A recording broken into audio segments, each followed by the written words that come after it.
आज 13 सितंबर की ताज़ा अपडेट बहावलपुर से है, जहां सैलाब ने खौफनाक सूरत हाल इख्तियार कर लिया है। जब आप शहर के अलग अलग इलाकों और गांवों में दाखिल होते हैं तो हर तरफ पानी ही पानी नजर आता है।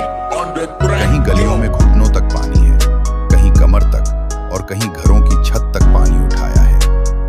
लोग अपने घरों का सामान और बच्चों को महफूज जगह मुंतकिल करने की कोशिश कर रहे हैं, मगर सैलाब के सामने सब कुछ बेबस दिखाई देता है। बहावलपुर के नवाही इलाके और दरिया के किनारे आबाद बस्तियां सबसे ज्यादा मुतासिर हुई हैं।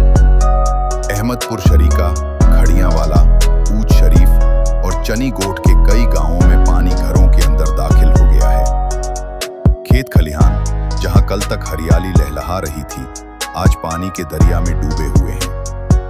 खड़ी फसलें तबाह हो गईं और किसानों की साल भर की मेहनत लम्हों में जाया हो गई। नजर दौड़ाएं तो कहीं छोटे बच्चे माओं की गोद में सहमे बैठे हैं, कहीं बुजुर्ग लट पकड़े पानी में रास्ता बनाने की कोशिश कर रहे हैं।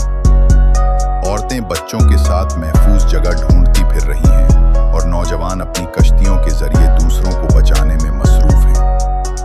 कश्तियां पानी में दौड़ती हैं और हर तरफ बस एक ही आवाज सुनाई देती है, लोगों की मदद की पुकार और बच्चों की सिसकियां।